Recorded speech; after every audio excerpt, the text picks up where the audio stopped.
Have you ever wanted to dive deeper into the horror movies you love? Beyond the Blood is a horror podcast for fans who want more than just surface level screams. We do deep dives into the movies that shaped us, digging into director commentaries, behind the scenes stories, deleted scenes, and the special features that most people skip. Each episode is a love letter to the genre. We break down how these films were made, the creative risks that paid off or didn't, and the lasting impact they've had on the genre as a whole. From 70s slashers to modern nightmares, we celebrate the craft, chaos, and characters that keep us coming back. If you're the kind of fan who rewatches movies with the commentary on, or you simply grew up in the video store horror aisle, the Beyond the Blood podcast was made for you. New episodes every single week. Subscribe, and let's dig deep. Welcome to the Beyond the Blood podcast. Hello, my name is Kevin Tudor, and I'm one of the three hosts of Almost Major, a film podcast dissecting many major indie studios and the films they release. Every week, myself, Charlie Nash, and Bryden Doyle discuss overlooked, forgotten, or bona fide classic indie films via studio-specific miniseries. We've previously covered numerous films from Artisan Entertainment, Lionsgate Films, and New Line Cinema. Titles including The Blair Witch Project, American Psycho, Dogville, But I'm a Cheerleader, Saw, Requiem for a Dream, and Ringmaster, you know, the Jerry Springer film. Anyways, we have a fun time every week and we hope you will join us. Subscribe to Almost Major wherever you get your podcasts. Now proudly a part of the Someone's Favorite Productions podcast network. Hello, this is Chris Haskell from They Live by Film. For those that don't know us, Adam, Zach, and I, we built a podcast over the last 2 years that's a combination of film discussion from three very different perspectives, as well as industry interviews with the leaders in boutique Blu-ray and 4K community. We started with Deaf Crocodile, but over time we've been lucky enough to speak with Arrow Video, Severin, Mondo Macabro, Vinegar Syndrome, Radiance, Indicator, most of the OCN partner labels. It's been a blast. You can find us wherever you podcast, and also actually recently as part of Someone's Favorite Production podcast network. We hope to see you online.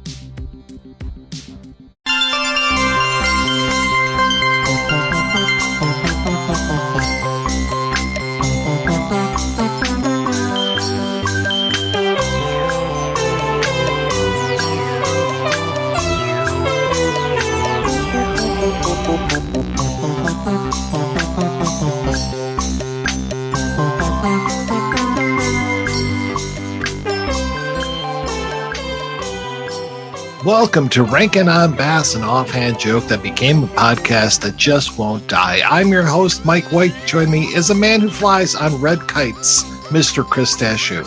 My parents also happen to be much more talented than me. Isn't that a shame? Also along for the ride is someone who sings all about spaghetti, Mr. Richard Haddam. My damn! I was going to say, is Sean Astin my son? Is that also a thing? On this podcast, we are discussing the works of Arthur Rankin Jr. and Jules Bass, specifically some of their stop motion and animated work, or in this case, a live action film with just a little sprinkling of animagic in there. Yes, it is Marco.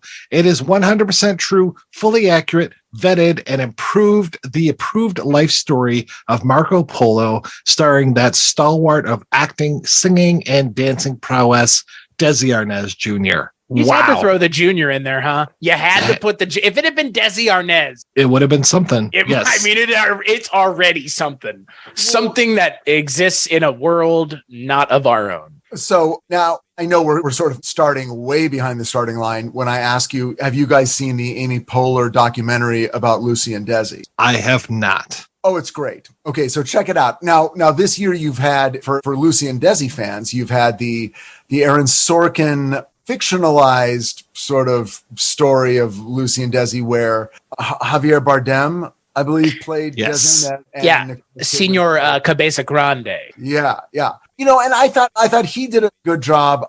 Nicole Kidman, I don't know, but Richard. And then, Ricky. It's the makeup for me, really, that makes her look like an alien. That's kind of the problem. Well, Lucille Ball's own makeup made Lucille Ball look like an alien. Yeah, but it's like something about the smooth face. I look like Nicole Kidman was wearing a Lucille Ball mask. But I would only recommend it so that you can see J.K. Simmons play James Fred Mertz. Oh, yeah. I'm sorry, William Frawley, Fred Mertz. But if you can only watch one, watch the Amy Poehler documentary. If you're interested in Lucy and Desi and I Love Lucy at all, it's really fascinating and actually super emotional. And you'll know everything you need to know about that couple, I think. But anyway, that couple had a child on I Love Lucy. That child was a son in real life and on the show. And that kid grew up to be Marco Polo. Amazing stuff. And here we are. A true story of our times. And here we are. And that was 50 years ago. Yeah. So this one was written by Aaron Sorkin. There's a lot of walking and talking. Can you imagine this? Amazing. Oh, Aaron Sorkin Sr., who did a lot of Rankin and Bass, apparently. right. That was really that snippy dialogue that gave it away. No, of course, this was written by Romeo Muller, who we worked with Rankin and Bass all the time. Co-directed, though he doesn't get a credit in the film, by Tsuko Nubo Kotani, or Tom Kotani, I think a lot of people called him. We've talked about him many times before. And the credited director is Seymour Robbie, who has done a ton of stuff, my God, including at least one episode of Kolchak, Chris. He did the Sentry episode. That's the one with the big fake dinosaur running around the lizard man underneath the city, I believe. Oh, man. Whoa. The show is so goofy sounding, out of context. I love it. I know. I have a feeling one of you guys is probably staring at his IMDb right now. Did he do a bunch of Remington Steels? He did do some Remington Steels. Yes, I do remember from looking him up before. Okay. That's because I'm like, I know I've seen that name recently, and it's because there's been a lot of watching of Remington Steel recently because, well, my wife, Susan Lambert's working on this podcast called 80s TV Ladies, and Stephanie Zimbalist is one of the ladies. She's actually, by the way, guys, banking 2 episodes today. It's happening right now. Whoa. It's podcast season at the Haddam House. Welcome home, ladies and gentlemen. We've invaded their lives and ruined them completely. See, Richard lives in the land where everybody does have a podcast. You can't make that joke where fucking I live, but where you live, pal, that's a different story. I do our podcast, the 3 of us. She does her podcast, and then later on, the 2 of us, we do our podcast, but we don't record it. We just do it. Oh, wow! Birds do it, bees do it. Everyone's podcasting. Podcast. Yeah. So, man, where to start with this one? I know, Chris, right you at said the beginning. You have thoughts. So, thoughts other than run on this kite. Because we don't start with Marco Polo in Italy and coming down the Silk Road with his brothers. He's already in China? ? I'm guessing it's China, though most of the cast in here are Japanese people or white people wearing yellowface. Whoa. You're telling me Zero Mostel, a name sounding more Jewish than anything else, is not in fact Mongolian? It's tough to believe. I know. Shocked. This is a shocking piece of information. I feel like I have been duped. Just duped. Look, you guys and your woke Yeah, politics. that's what it is. I like black dwarves on Lord of the Rings. Oh, I just can't fathom a Jew playing an Asian character. Ah! Why'd you have to ruin Chris's childhood? Right. Look, if we think about this in the context of a musical from the 70s, that almost like it's like, there could have been a stage version of this. Yeah. Oh, yeah. It's a musical. Oh, yeah. Like, with songs, It's like, well, all right. Yes, Rex Harrison probably did King and I. I was about to, Yul Brynner did King and I. Yul Brynner did King and I. Yul Brenner's not Asian, remotely Asian. But Yul Brynner is not, colonial British like Rex Harrison. Like you can find more offensive examples. Yes. Oh, yeah.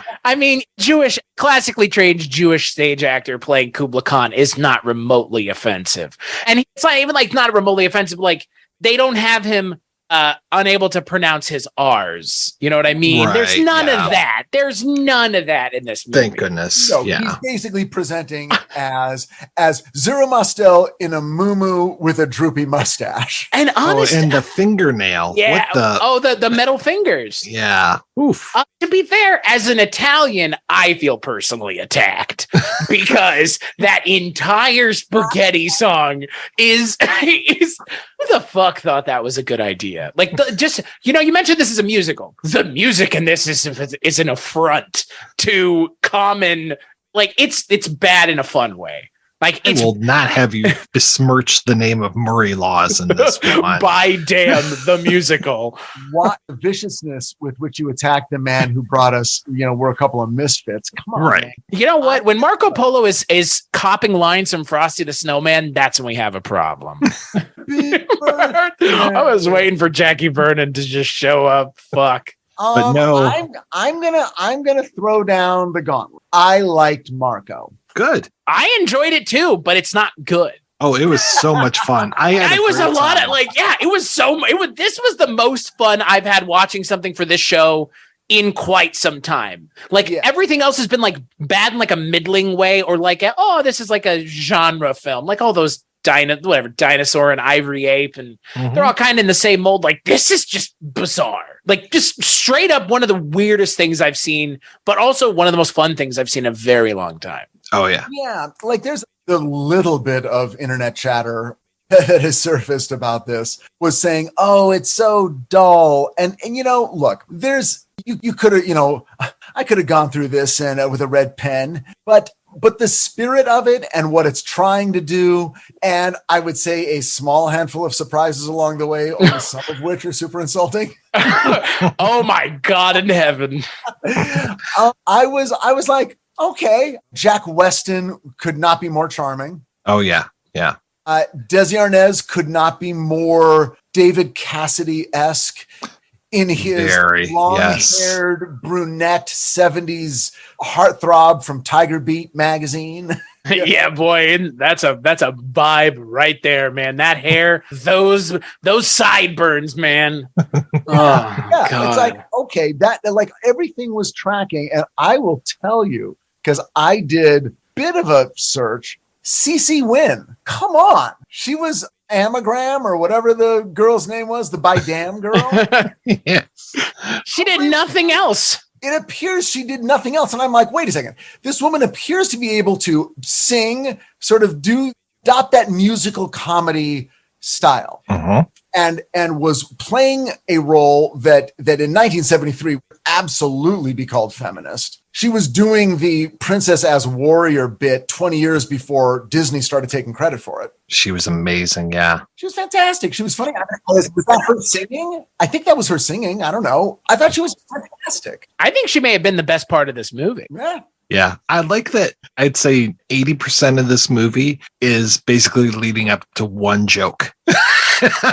Oh my God. I really appreciate that we have this whole thing of, I'm in love with your daughter. No, don't be with my daughter. No, I'm in love with her. She's fantastic. Just all this pining and all this. Well, why don't you go with Anagram and she'll hook you up? No. I want the daughter. You have to have the daughter. Kukla toy.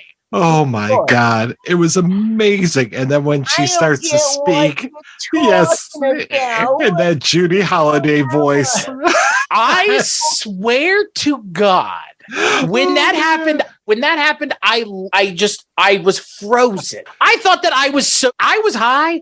I thought the fucking film was high. Because I was like, this is it? Like, this is the joke? And he's just like, that's what we're doing. Yeah. Oh, she has a voice where she sounds like Mickey Mouse on helium with a lisp or a slur or something. Just a cleft palate. Great. I don't know. Yes. For them to go that far for a gag and then have the gag be that, like, literally we're watching his erection shrink with everything. It's like, and he's like backing away from her, like, oh shit. Like, first of all, I'm in love with her because of the way she looks and nothing. So that's shitty enough. And I'm like, why are you in love with CeCe Wynn? Because she's amazing. And then it's like, but then she talks and I don't like her voice, and now I hate her. Yes. There is no more surface level bullshit romance that has ever existed in the history of anything. It is the laziest gag, yet somehow it works amazingly. Oh, it's so good. It's so good. Yeah, and I mean, this doesn't compare to The Last Dinosaur for me. I love that one more, but it doesn't. The Last Dinosaur doesn't have musical acts about spaghetti. Can we please talk about that scene? Because the spaghetti song is so good. When he goes, and it's gonna be a call to spaghetti, it's like, oh no.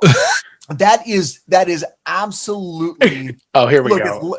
It's low hanging fruit, but it is sweet. Oh, I thought you were going to say that is 100% historically accurate. Oh yeah. Also that.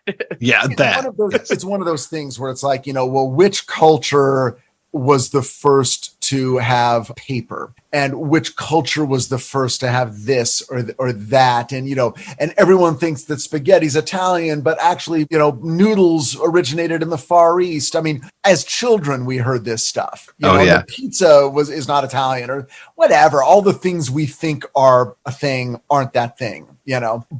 But that's okay, because then Jack Weston's tromping around singing a song, and it's for the kids. Is that who this was for? Is that who the kids? Is that who this was for? This movie. Oh yeah, had to be. This really feels to keep very. a children's attention for almost 2 hours though. Like, that's my question, because it's like, I don't know. Like, it feels, for as much fun as it is, there are parts of it that if I were younger, I would probably check out. You know what I mean? Yes, but you weren't a kid in 1973, and that's fair. Let me tell you, the art of entertaining children was in its infancy. Oh, yeah. Richard. Yeah, we had Scooby-Doo, and that was about it. And we were lucky to have it, and we get a slap across the face if we said a word about it. Oddly specific stories from Richard Haddam. Yes. Yeah, I think the only person that I didn't like in this whole movie, and it wasn't the actor's fault, it wasn't Fred Sadoff's fault, but it was Niccolo Polo, the very curmudgeonly Polo brother. And it's like, come on, dude. You got to give your little brother a break here. But yes, the family dynamics, this is very much the child's view of the world, the benevolent grandfather type character of fucking Kublai Khan. Kublai Khan's the most benevolent character in here. I'm waiting for him to string people up and put their heads on pikes or any of these kind of things. No, he's super nice. Very nice. That was Genghis Khan. That was Genghis Khan who did that, not Kublai Khan. Come on. You're getting them confused. I think you're thinking of James Caan. Oh, okay. Body's not even cold, and we're going at James Caan. Wow. That would be pretty good, though. Look, this movie ultimately, like at first it looks like it might be a romance between him and Anagram, but then he's in love with Kublai Toy. Anagram, what the fuck? This is a love story between Marco Polo and Kublai Khan. It is. Oh, for sure. I mean, by the end of the movie, he's like, you were in love with my daughter. Now you're of legal age. And he's basically like, the end of the movie, the big emotional thing is, thank you. You were right. Her voice is so repellent.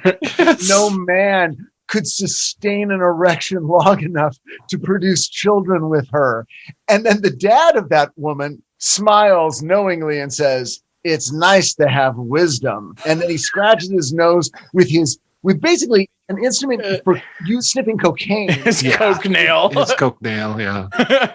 And then the two of them wink at each other. And now it's like, go off on your adventures. I think there's some trim waiting for you all around the world. I mean, he found some in Madagascar. Yeah. A lot of talk about Madagascar in this movie. This movie takes ostensibly an hour to get going. And then they get where they're going. Yeah, because he's on that fucking kite for 15 minutes. Yeah. Oh my God. Hey, hello down there. Hello. The bit's getting old, pal. You want to come down, or I'm having a great time. If you're a kid and the movie starts like that, you're sitting there with your Junior Mints and your popcorn, and you're just scooching. You're like, I'm in. Bring it on. The problem is, Richard, this never came out in movie theaters. So, it's totally a movie of the week type of thing. Yeah. No, but for sure that was the idea. This was like a Disney movie. This was ultimately going for the Disney matinee audience,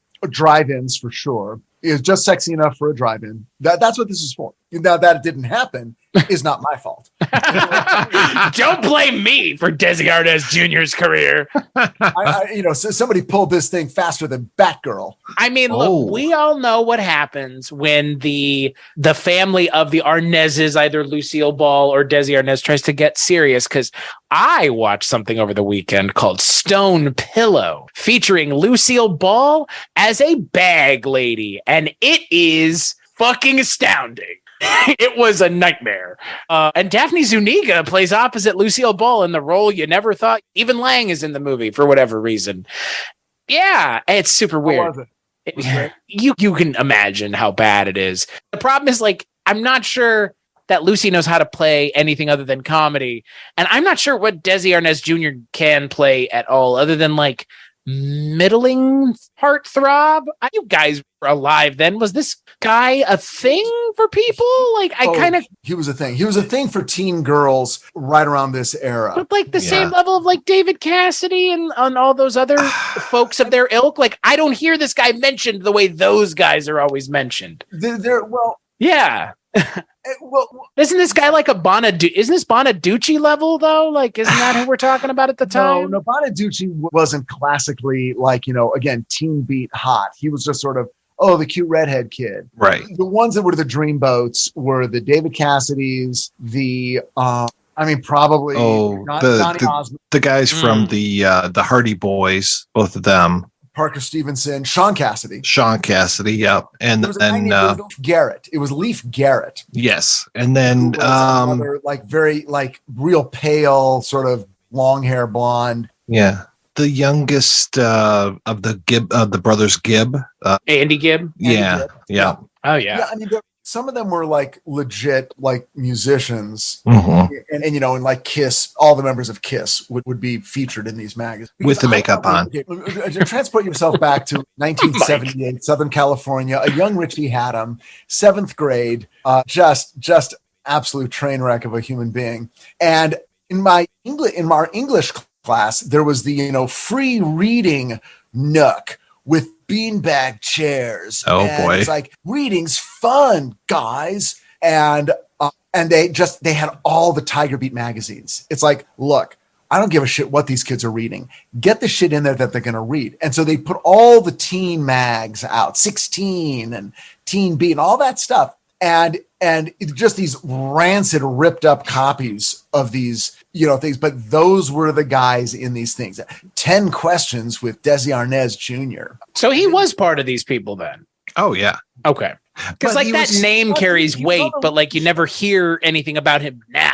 Right. No, but he was on the Lucy Show. But he never really became a thing on, like, I don't think there was ever a show just starring him on his own. Wasn't Lucy's daughter also on the Lucy Show? Wasn't it her son and daughter and her? Lucy Arnaz. Right. Yeah. Yeah. I think that was post I Love Lucy though, wasn't it? Oh yeah. Cause they're like adults. Right. They're like teenagers. They're teenagers and she's like much older. I mean, that movie Stone Pillow I was talking about came out in 85. So it's like 13 years after this. So, but I remember, one of the most famous episodes of I Love Lucy was when little Ricky was born. Yeah. That was an amazing episode. And when they're all dressed up like, headhunters and stuff. And they were all at the window looking at the baby and it's amazing. It was so good. I saw a lot of I Love Lucy growing up because that's my mom's favorite TV show. So it's just like, and I don't know, I know very little about their family post the show. So it was like, this is the first thing I've ever seen Desi Arnaz Jr. in. And again, I'm not sure if he's not good or if the script just doesn't suit him well, but he's just kind of looks lost most of the time. Well, he's doing, I don't think performing bizarrely was in his blood, even though it was, but I think he did what he needed to do. I thought he was charming enough. I mean, again, you sort of look at him as the male ingenue. The star of the movie is Zero Mostel. Right. Oh, yeah. Oh, my God. Yeah. You go to see him. He'd, done all of his big movies. He'd done producers. Funny thing happened on the way to the Forum and the Front and all the other things. So you're going to see him. He's got the big character role. And then this is basically again, the young romantic lead. He didn't have to be super funny. He didn't have to be super really anything other than good looking and in love with who he had to be in love with. Uh-huh. So, I mean, all of the entire cast were sort of welcome presences, you know? There was never a scene really where it cut to an actor or a storyline where I was like, oh, I don't like them, you know, or, oh, we got to sit through this. It was like, oh no, I like her. I like him. He's funny, blah, blah, blah. So it was nice again to sort of feel like, oh, all right, I can spend an hour and 50 minutes with these people. And then you get Animagic. Yeah, which I was hoping there was going to be more of that. Yeah, me too. It was oddly kind of compartmentalized right at the beginning of the movie, I guess, in the first 30 minutes. I mean, that's why there's a reason it takes an hour to get going with this movie, because there's 20 minutes of Animagic, which is rather well done. Oh, yeah. Well, by this time they were far into it. Yeah, they're old hands at this point. As Papa Haddam flips through the Rankin and Bass book that he purchased for the two of us. Well, I'm curious about you saying that this wasn't theatrically released, because obviously it has a movie poster to it. You don't really necessarily make those for your TV releases. And then there's a thing on eBay of an ad for it. Tomorrow Entertainment and Cinerama releasing proudly announced their joyous new musical for the Christmas holidays. And then at the bottom, it says, contact your Cinerama releasing branch. So seems like this was released theatrically. Let's see what it says in our Bible, The Enchanted World of Rankin and Bass. It says here, Marco was a very elaborate musical, which I believe is true. It was they spent money on this. Yeah, the sets were amazing. The sets, the costumes. They flew Desi Arnaz Jr. over to Japan because there's a Getty image of them in Tokyo outside of the Toho Studios shooting. Right. So they even flew him overseas. He and Liza, his girlfriend at the time, Liza Minnelli, folks. Yeah. Liza would fly out there for like booty calls with Desi Arnaz Jr. I assume it was him. Maybe it was Zero. Yeah, I do remember Benny, when he was talking to us for his interview, he was talking about Zero Mostel, and that Mostel was this huge painter. And what was it? He would traded one of his paintings for one of Benny Corzon's paintings, if memory serves. I thought that was kind of nice. Interesting. Yeah. I mean, look, Zero Mostel, if not for him, this movie, I think, would have a lot of problems, right? I don't think we'd be as excited about talking about this movie as we are, but he's so good. Yeah. Even though it's this like kind of character that we've seen a bunch of times, like it's very boilerplate. It's still great. But again, that's kind of what you want from this. Like, you don't need a new artistic creation. You need a skilled vaudevillian who can put across. And wasn't it funny, like that first song that he did, it almost felt like he was the Burgermeister or Yukon Accordion. He was in one of those, like, it's like, oh shit, he's like a live version of all those burly guys singing like, I'm singing my song and I'm going like this. And it's just like, oh my God. Dude, Richard, that was an amazing voice you just did, by the way. Like, you could have been part of Rankin and Bass just now. But you're right. I mean, and it's reinforced with that Animagic section where you get to see him as an Animagic puppet. And then it totally works there too. Totally works. And what's funny is that Desi Arnaz works also. He's got that sort of smooth, sort of bizarrely, shell-shocked sort of puppet look. Yeah. Both as a puppet. He looked more real actually as a puppet, I think. I was going to say, like, this would have worked better just as a puppet thing. I mean, it could have gotten into a lot of other things, especially that whole thing with the giant bird from Madagascar and stuff. I was like waiting for that bird to show up as an Animagic thing. Yeah, I almost feel like by showing us the Animagic part in the movie, it's like, why not just do that? Because it worked so well, and I wanted more of it. Because when it's Desi Arnaz doing the voice for the puppet, he's kind of charming because he doesn't have to do much. And I don't have to see him just kind of looking harried all the time. And Zero Mostel did some voices for more than one animated Rankin and Bass production. So he was part of the family. He clearly enjoyed doing it. He clearly, I don't know what they were paying him, but he looked like he was having the time of his life. And it was only a few years before he died. But in fact, everyone looked like they were enjoying themselves. But I think they were going for like a, Oliver vibe. Mhm. So, like, we're a rollicking musical where there's some kids in it, and there's a little bit of action and a little bit of fighting and a little bit of fantasy and some fun songs. Like there weren't a ton of like romantic ballads that got really slow and sappy and sort of like, Well, because the one romantic character is a gag right, because they can't open their mouth. Right. Yeah, Wait, which I get. Yeah, I mean, I guess the songs that we do get, other than the spaghetti one, are interesting. Ultimately forgettable, I think, other than the "Oh damn" or "Bye damn." Oh damn! Damn! Which has like language, people, please. Yeah, I'm so offended. That was one of the surprises for me. I really thought that the whole thing was going to be he goes on this trip to, as they say it, Madagascar. Yes. You know, it's not Madagascar, it's Madagascar. And I thought, oh, well, the whole idea now is he's going to go and actually fall in love with Cece Wynn. Right. That's what I was waiting for. Yeah, it's like, oh, this is the actual woman. Like, we are the ones who have the relationship because we have the souls of the wanderer and whatever. And by the time he gets back, the joke will be, well, point of the trip wasn't the bird. The point of the trip was for the two of you to fall in love, and now you've forgotten about Kukla Toy. But then that didn't happen. But then a different thing happened, which I couldn't fucking believe, and I was delighted by as a 55-year-old man. you're like, that's all prefaced by a 55-year-old man. Mafio Polo falls in love with. We'll go Argaram? How the fuck do you actually Igarm? Tangram. CC Wynn, yeah. Actress who I wish had a career past this movie. Oh my god, I would go see more movies based on her. So when the song started, I'm like, oh no, this is going to be another, humiliate this old dude song where he's like, I'm in love with you, and she's like, yeah, get a life, you tool. Fucking hate you old haggard man who's older than me. Ugh. What? And instead, oddly personal, Richard. I'm super personal. I'm like, why are they making fun of me and Jack? Right. And then he makes like a really good argument. He's like, look, I'll do the cooking and cleaning. I'm already doing it. Right. I'm making spaghetti.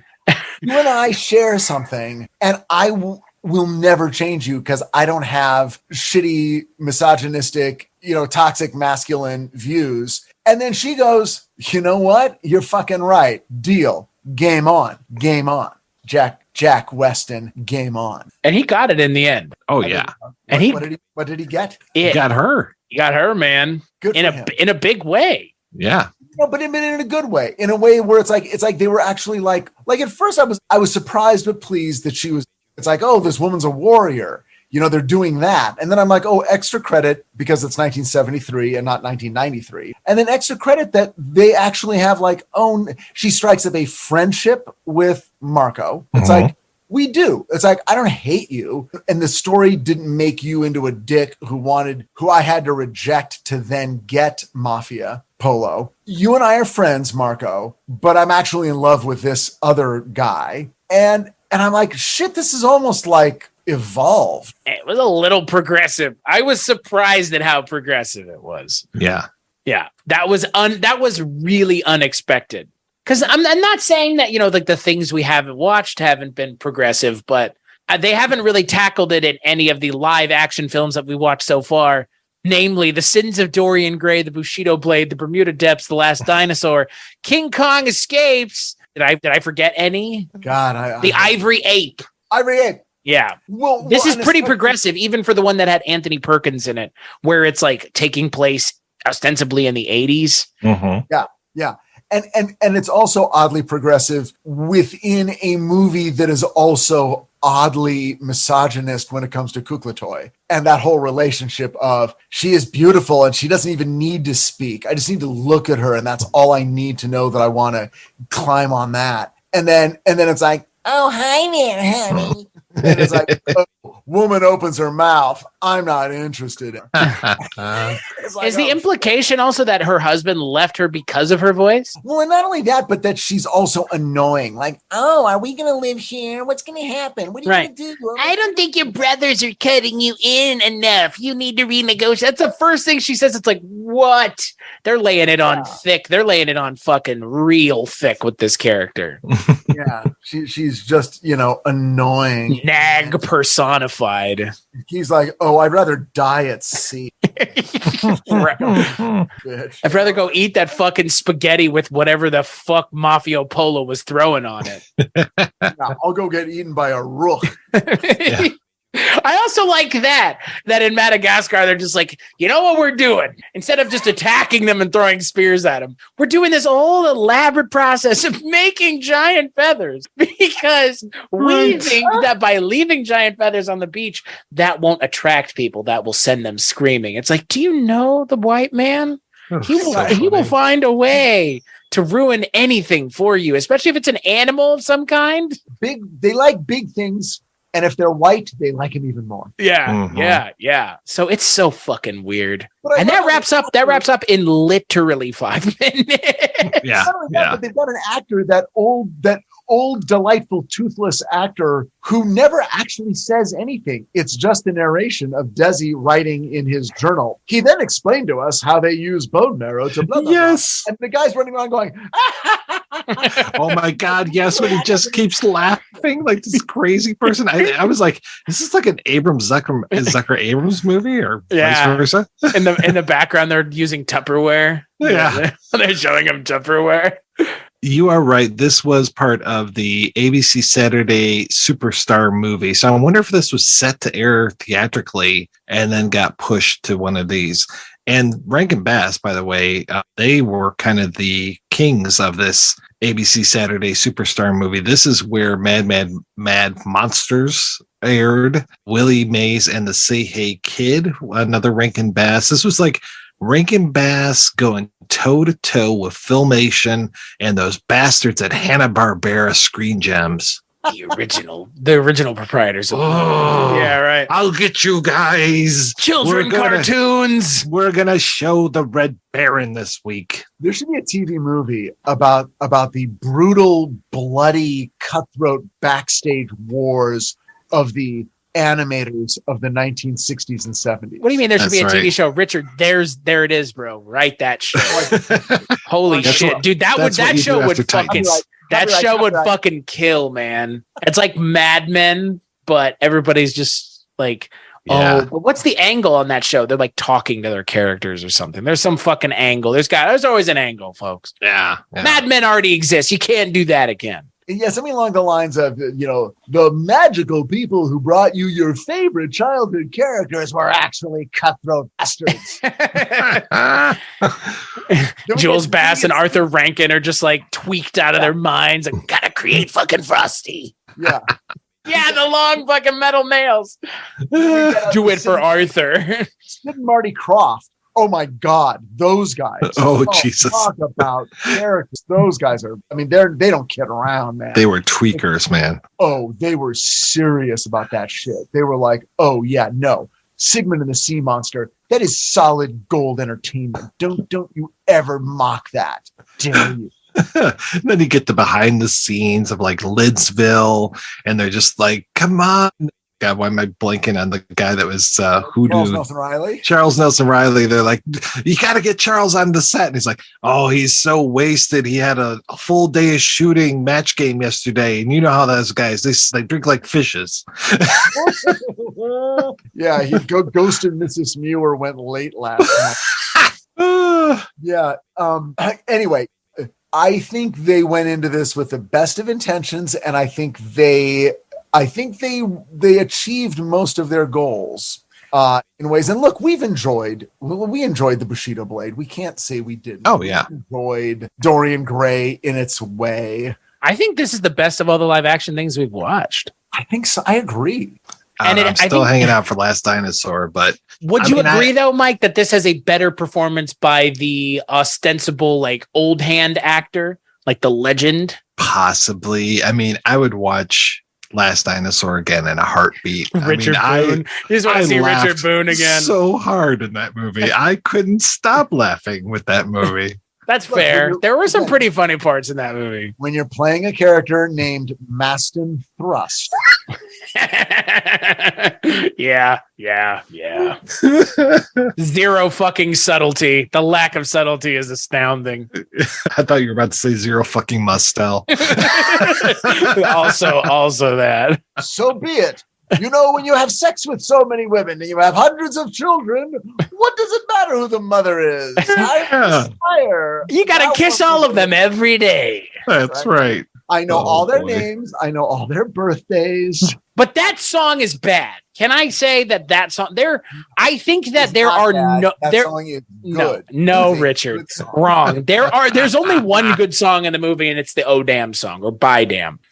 Oh damn! I would listen to that song outside. Question always becomes with musicals: would you listen to the song outside the context of the movie? No, you're right. I would not listen to it. I sired 6,000 children with 500 concubines. I'd listen to that Spaghetti song any day of the week. The Spaghetti especially song on Tuesdays. Yeah. But I mean, come on. I mean, as a concept, as she's ripping off the clothes as a sign of that is a 73. Oh yeah. Classic. By damn, I'm not going to wear his corsets. I'm not going to wear his this. And she's pulling off the clothes. That's pretty sexy. That was all right. No, I mean, I think my problem with this movie is I just wanted more of CeCe Wynn more than anything else other than Zero Mostel. So Mostel, sorry. Dare you? Noted Zero Mostel historian Richard Haddam here. Look, when Marco goes back to Italy and he gets so surly, I was just like, come on, cheer up. He's serious now. He's very serious. There's no riding on kites, whether they be red or blue or anything. You know he's serious because he has facial hair. Oh, damn straight. But the great thing is, like in that moment where he's like, I'm sick of these feasts and these things, and he's throwing stuff around, and Zero Mostel sort of like just holding things up for him to throw. It's like, it really, like, you can really make the argument that this, again, really is just Zero Mostel's character, Kublai Khan, parenting another child. 100%. I've got 600 kids, make that 601. Right. Desi Arnaz. I am going to help you through this stage of your life. You think you want this girl. You think you want this life. And I am going to slowly create situations that demonstrate to you what it is you really want. And I will do it in this slyly benevolent manner. And by the end, you will be on the correct path through this sort of emotional jujitsu, if you will, that Zero Mostel performs. Again, it ends with the two of them like lifelong friends. Well, and everybody else gets rich from all the whale ambergris that they find on the beach. Yeah, that was a surprise. Yeah. Where did this come from? I smell it in the air. Ambergris. Like, what? Do people in 73 know what the hell ambergris is? Like, well, whaling was still a very viable option back in 73. Oh, yes. Before Greenpeace. Yes. What part of the whale was this thing? Ambergris is like is it like the shit? It's from the intestines. So yeah, basically. Yeah, it's like whale shit, but it's like they use it to make perfume. Right. Yeah. Yeah, it's this waxy type of substance that they use for perfume. I want to say for like lipstick and that kind of stuff as well. Back in the day, yeah. Yeah. They did use every part of the whale. And apparently this was the part that made fire and perfume and was more valuable than diamonds. Yeah. Mm-hmm. It's pronounced. Yeah. It's rubbing alcohol in its scent. Mm-hmm. You know, I mean, this movie makes a good argument for whaling, and you don't get that from a lot of movies. Well, and it's not even something that you hack out of a whale. It's just this weird, like intestinal slurry that they kind of eject sometimes. So right, but if you find a dead whale, it's in its digestive tract, which is why it was such a big deal. Right. Yeah, I mean, so in 2021, they found a 280-pound piece that was valued at $1.5 million in 2021. So there you go, Richard. I mean, there you go. It's still worth a lot today, but it's not legal in the United States. So there is that. Right. In 2012, they found a 1 pound piece that was worth $63,000. So yeah, it's something. Why are we podcasting? Let's go kill some whales. Not whaling. Well, we can just go. Can we just go find dead whales and pull out their poop? Should that be on a T-shirt? That'd on a T-shirt, Richard. Can't we just go find dead whales and pull out their poop? I don't know if it's every type of whale, or if it's just the sperm whale. I could be wrong. I think it's just sperm whales. Okay. Hey, speaking of sperm. Wow, what a transition. Well, I hope to God you land it. What was that? What was the beverage that Zero Mostel was serving him at the beginning? Fermented mare's milk, which is totally a real thing. Oh, it was mare's milk, because it's like, hey, here's a milky substance that comes from a horse. And I'm like, are they making like a horse jizz joke? No, this is not a Tom Green movie. Come on. It is. So it is pronounced, but do you know? Oh, God. It's not, but do you know what it's pronounced? Kumis. Kumis. Exactly. That also confused me. But it is a real thing, because I remember on an episode of Bizarre Food with Andrew Zimmern, when he's in Mongolia, he tries it and looks not for the faint of heart. I would try it if I knew that I could try it safely, because I am that person, but it does not sound pleasant by any stretch of the imagination. It tastes good? No, I would try it. I've never tried it. I believe my folks tried it when they were there. They were in Kazakhstan and they had something similar, and I think they told the tourists not to try it. Oh. Well, I think someone on their tour did try it, and I believe they probably got sick, if I'm correct. I mean, that's not surprising, right? No pasteurization of the kumis. No, it's supposed to be like unpasteurized because it ferments. Right. Pasteurization is like a Western thing, man. You know why orange juice tastes so bland in this country? Because we pasteurize it. Mm-hmm. That's why orange juice that you buy like at the grocery store tastes so good, because it hasn't been pasteurized. The moment you pasteurize stuff, you cook the flavor out of it. Well, okay. In the show that you watched, did they try it and did they like it? Do you remember? I mean, I think he was like, this is an acquired taste. Yeah. I mean, Zimmern was interesting because he was kind of a wussy when it came to a lot of the bizarre foods he was doing. I remember he hated durian. And it's like, you know, haven't you watched Bourdain was just like, oh, give me that durian. Yeah, he was all about durian. Have you had durian before? I love durian. Yes, do you actually like durian? Durian ice cream, durian, all kinds of stuff. Durian cookies. Yeah, I really like you specifically like. You actually like it, Mike? I haven't pulled it out of the fruit and ate it, but I've had things flavored durian, and I'm just like, yeah, bring it on. So I've had like durian smoothies and all kinds of stuff. Wow. Yeah. Wow. I've had durian smoothies before, and I really didn't like them. So, that's surprising. Hey man, durian is an acquired taste. Definitely. But, yeah. Where you guys are going that even like where that's even offered a lot. Like I'm in LA and I don't feel like I'm running into durian. It's not really getting set down in front of me. Go to any place that has boba tea and they probably have it on the menu. Like any place that's not like a westernized boba tea place probably has it on the menu next to like the grass jelly drink. Right. Or I prefer the taro root myself. Yeah. The ube drink, which I would sounds fucking great right now. My God. Yeah. Yeah. I could definitely go for some bubble tea right now. But kumis, on the other hand, they sell it in bottle form over there, Richard. Mm-hmm. Oh, all right. I just wanted to make sure there wasn't like a really gross joke. I mean, it feels kind of like in the movie that's the case. Right. But no, they're not going for horse cum. They're just saying, here's this weird thing that you're going to eat. Yeah. This ain't Jackass, baby. I mean, they're probably like, you know, I mean, I'm surprised they didn't have other things just like, oh, here's snake or scorpion or something else wild to eat. Snake surprise. Yes. Monkey brains chilled.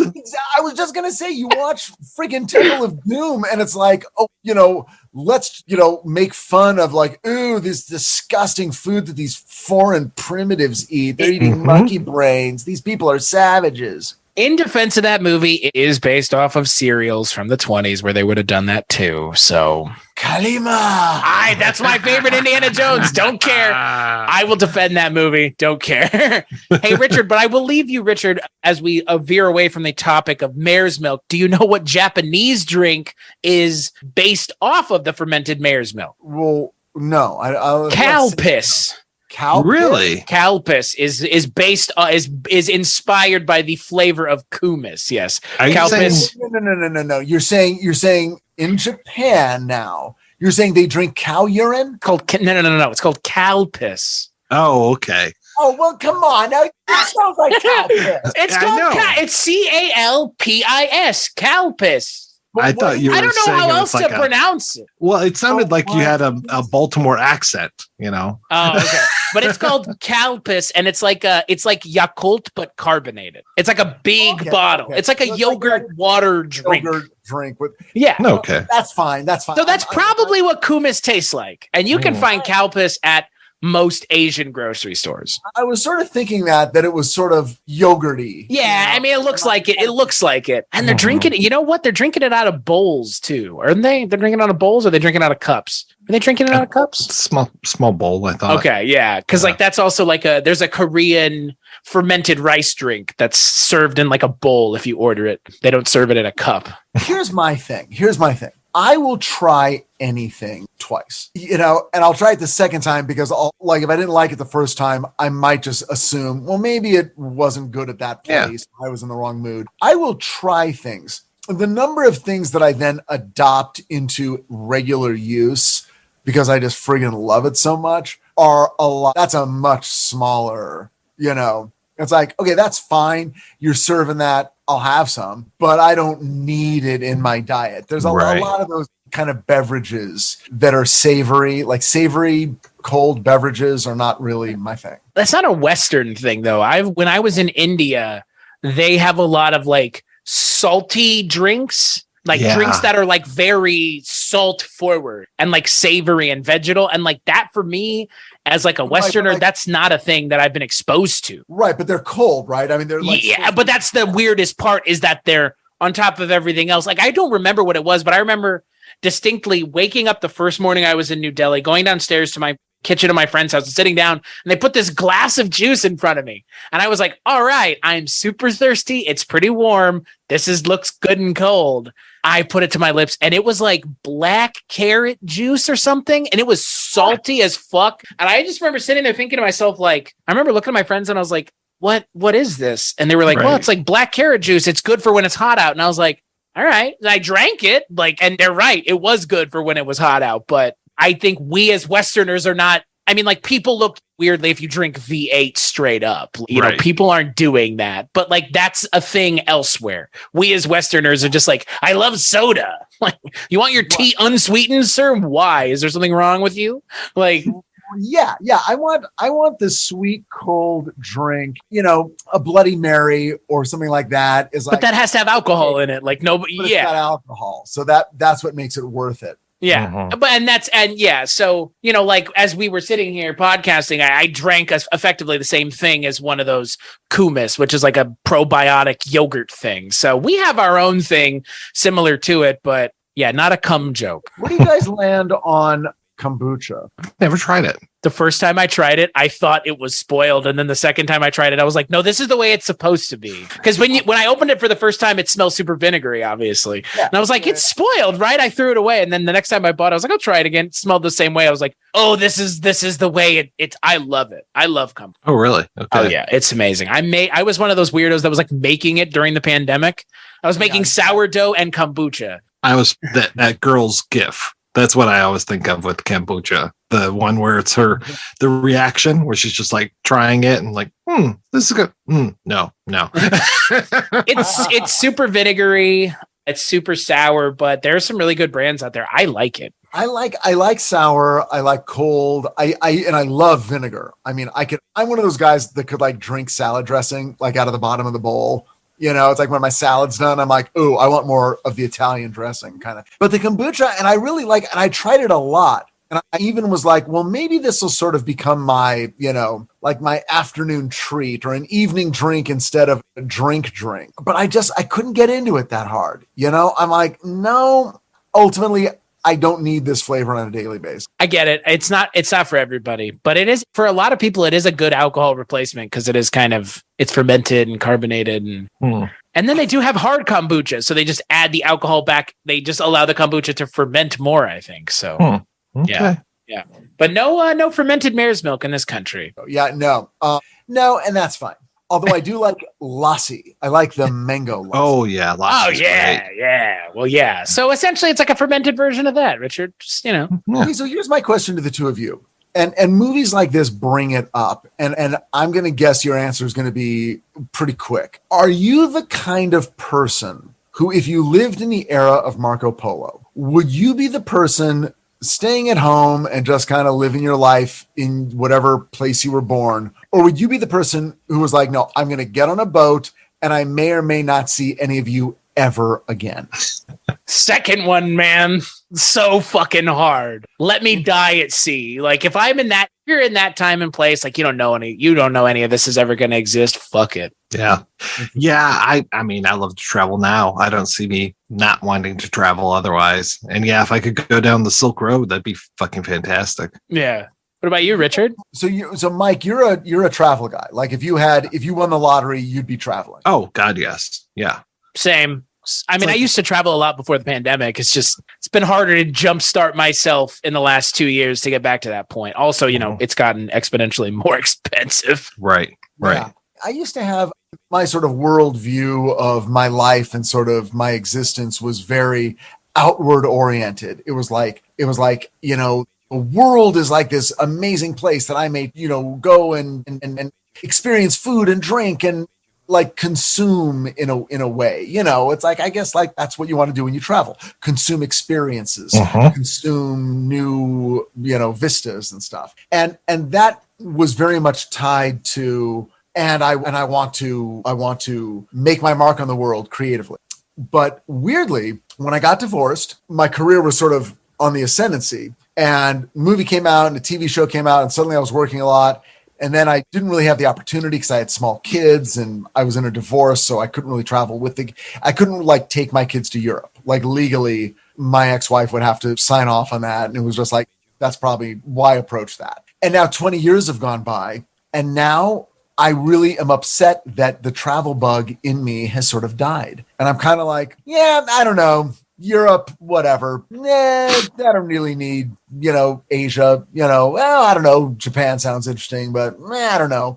And it upsets me because I want to be Marco Polo. I want to be the guy who wants to explore. And yet now, I don't know if it's an age thing or what it is, but I'm sort of like, I'm good. Yeah, I think I'll be traveling till the day I die, hopefully. I mean, that's the dream for me is once I retire, being able to take 2-3 more trips a year. I mean, when I was a kid, it was just like I would watch things like BJ and the Bear and I'd be like, man, if I was a truck driver, I could go all over the United States. This would be great. I could see you as a truck driver, Mike. Right. But I always had a fantasy, and I've driven across the country more than once. And my fantasy was always, what's going to happen is, in the big cities, everything is Quiznos and McDonald's. But when you're really out in the nowhere parts of the country, you're gonna stumble upon these mom and pop places that are just, the food is just home cooked and so delicious. And I have never, ever found that. Have any of you? It's because you've just been traveling in California solely, Richard. Maybe my problem is the interstate. Like I haven't gotten far enough off the interstate, but I mean, are you guys finding a lot of this? Like, oh my God, we found this little place run by this wonderful couple and I've never had peach pie this good. Yeah. I mean, I do a lot of research before I go places. So there is even, thank goodness for some of these food TV places. I mean, say what you will about, diners, drive-ins and dives and stuff and Guy Fieri. I don't know why we pick on Guy Fieri so much, but don't look at me. I am picking on Guy Fieri. I just want to point that out. I like him unironically. Yeah, I will go to, there's a website called, I think, like TV Food Maps or something, and they will highlight like, where are you or where do you want to go? And here's all the shows that talked about these restaurants that are local to this. And it's great. You can find so many great things. When I was in Philadelphia, I was like, oh, hey, there's a great sub shop near here. And some of the Philly natives were like, really? There is? And I'm like, yeah, it's supposed to be right down this street. So we went down, we all got subs, and it's just like, this is fucking amazing. I didn't know this place was here. And I'm like, well, it was on Food Network. When I travel, I'm one of those people that's like, I want to know, not like I have to itinerize everything because I hate that kind of traveling. Right. But like, if I go somewhere, I'm not going to be like, I want to eat at McDonald's. It's like, oh boy, I will eat at McDonald's in a foreign country once. Just it's somewhere where they're offering things that are different. Right. Like right. When I went to India, McPaneer. Yeah. Or I went to KFC in Shanghai just because it was like, what do they have at KFC over here? Well, Japan, I mean, the KFC, oh my God. Oh, yeah. They have KFC for Christmas, baby. Yes, exactly. Yeah, that's that. No, I think I understand, though, Richard, like your kind of position, because I feel it in a way too. Like I said, it's like hard for me to feel like I want to jumpstart that travel bug. Right. Yeah. Well, and the other thing is I've been obviously thinking a lot about this, and COVID kind of, sort of pressed pause on a lot of things, and the world's a different place now. And, if you went places in Europe 20 years ago, they may not be the same or feel the same now, probably all over the world. But the other thing is, a thing that I think about, and I'm just curious about you guys, because like there are certain cities that I go to that I immediately just am like, oh yeah, this is my place. And then others that I go to expecting for it to be my place, and it's not my place. Mm. Like everyone talks about Seattle. It's like, Seattle's amazing. And I've been to Seattle a few times and it's nice, but it's not my place. But Portland is. I go to Portland, I feel like I'm home. And then New York has always been like, oh, like people think I'm from New York, and I actually grew up in Los Angeles. But I go to New York and I'm like, New York. My fantasy has always been to live in New York. And I go to New York and I like it, but I don't love it. But here's the weird thing. When I go to DC, I'm like, something about this place resonates with me. I love Washington. I don't know why. And Boston. I have spent a vanishingly small amount of time in Boston. A couple days here, a couple days there. But I hit the ground, I go to the hotel, and the ride to the hotel, I'm like, this is the greatest city in the world, and I don't know why. And I don't know what that is, but do you guys ever have that feeling?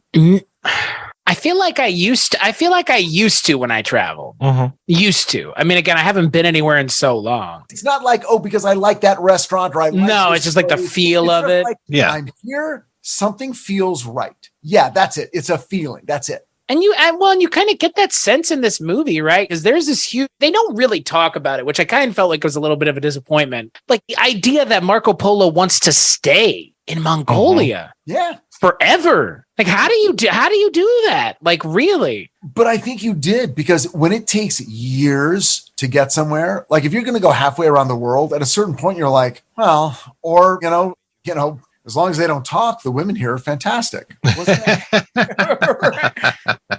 You might just go, yeah, this is it. It's not that easy to go home. So maybe I just stay. I'll die. That fucking boat. You get on a boat, you're going to die on a boat. Yeah.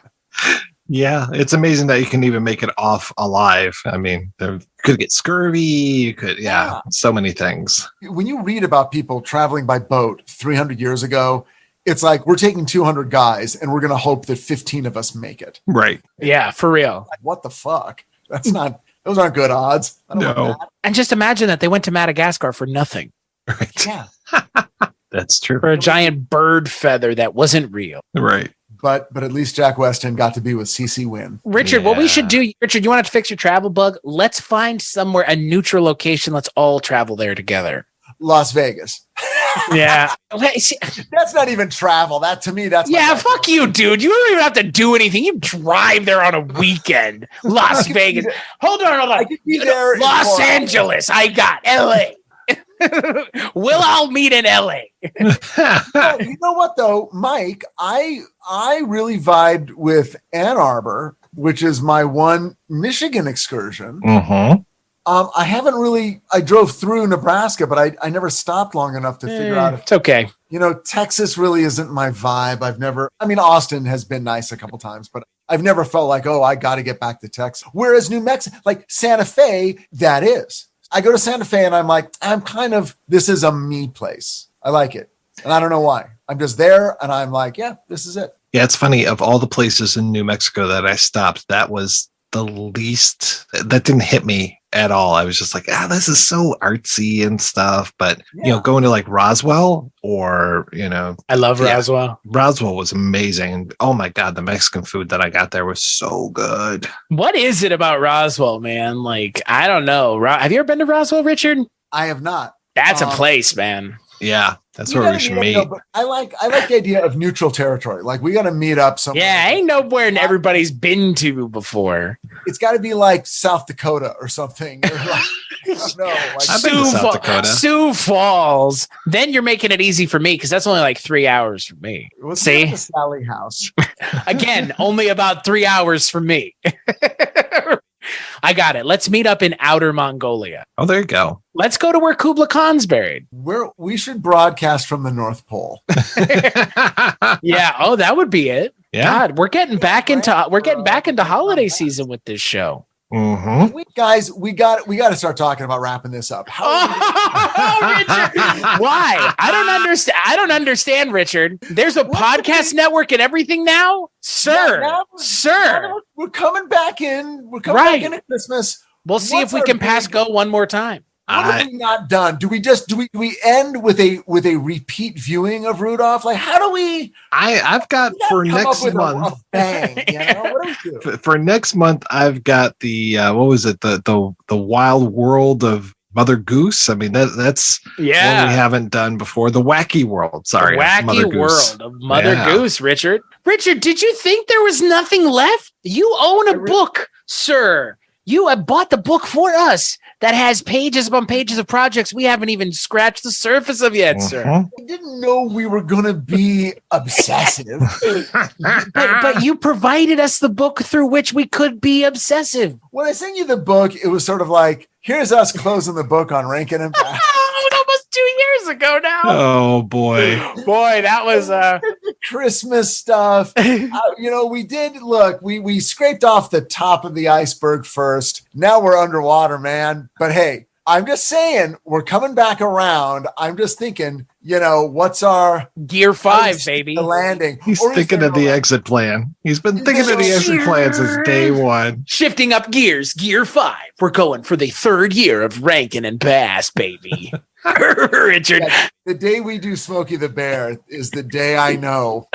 We're closing in on the ending. Kind of bear too far. I feel like Timothy Treadwell getting eaten up. Hey, Richard, I'd like to point out to you once again, this show is ostensibly your fault. You've got to stop saying that. Maybe not saying it, maybe just reminding you is a better way of putting it. Marco, you've got to stop blaming me. By the way, how many times did you guys need to shout out Polo when they were calling for Marco in this show? It's a game, right? For me, it was a game that we played in the pool. It's like Blind Man's Bluff. So you're like in the pool with your eyes closed and just like Marco, and then the other kids like Polo. Yeah.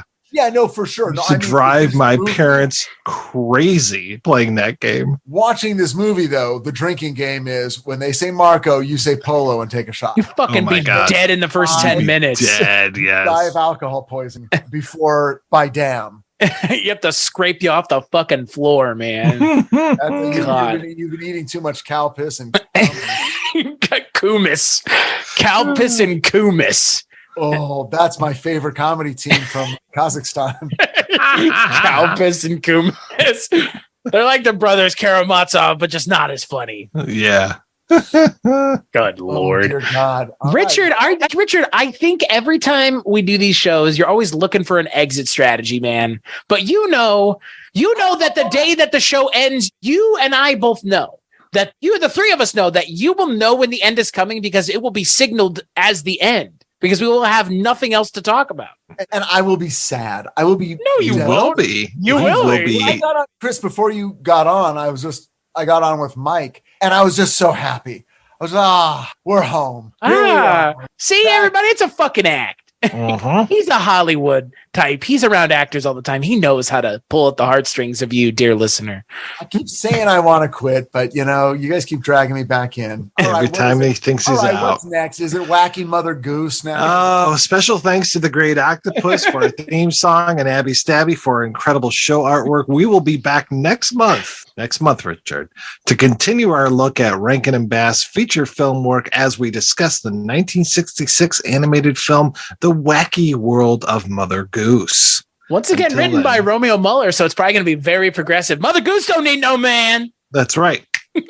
Yeah. Voiced Goose oddly good by for the Patty gander. LaPone. Yeah. Until then, Chris, what is happening with you, sir? Nothing as exciting as Rankin and Bass. No. Is there anything? Is there anything? exciting? Right? Truly. Yeah. Truly. Isn't there a little Columbo podcast? Yeah. There's a Columbo podcast that we do. There's a Barney Miller podcast that we do. There's a movie podcast that I do.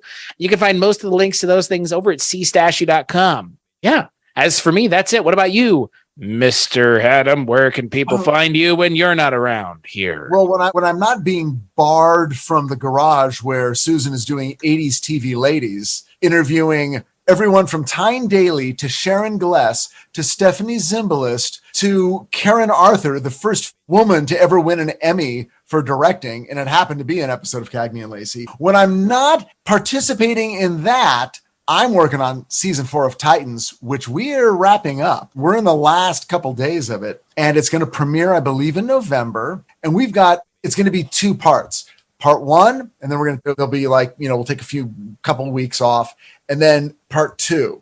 And we've got amazing guest stars, and it's going to be a big season. I hear you landed a big whale with this one. Big whale. There's a lot of ambergris. Is that what it's called? Yes. That's what it's called.